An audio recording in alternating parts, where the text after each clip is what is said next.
UN votes 128-9 to condemn U.S. decision on Jerusalem. Trump's response is pure gold. On Thursday, all eyes were on the United Nations as it prepared to vote on a resolution condemning President Donald Trump's decision to recognize Jerusalem as the capital of Israel by moving the U.S. embassy. When all was said and done, the UN voted 128-9 against President Trump. However, his response was pure gold. Ahead of Thursday's vote, U.S. Ambassador to the UN, Nikki Haley warned that the U.S. would be watching who went against the president. Additionally, President Trump told the press on Wednesday, "We're watching those votes. Let them vote against us. We'll save a lot. We don't care. But this isn't like it used to be, where they could vote against you and then you pay them hundreds of millions of dollars and nobody knows what they're doing."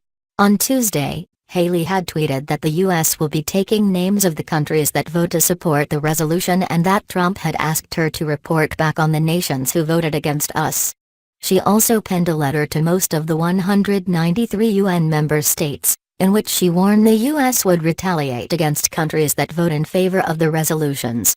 Trump, during a cabinet meeting in Washington on Wednesday, said, "We're watching those votes. Let them vote against us. We'll save a lot," he said. Haley, in a scathing statement before Thursday's vote, said the U.S. would remember who stood with them and raised the issue of American financial support for the UN. "The United States will remember this day in which it was singled out for attack in the General Assembly for the very act of exercising our right as a sovereign nation," she said. "We will remember it when we are called upon to once again make the world's largest contribution to the United Nations," Haley warned. "And we will remember it when so many countries come calling on us, as they so often do, to pay even more and to use our influence for their benefit," Haley added. "America will put our embassy in Jerusalem. No vote in the United Nations will make any difference on that." Still, when the final vote came in on Thursday, it was not the news Trump wanted to hear. The final result of the vote is in, and it was not in favor of Trump. In fact,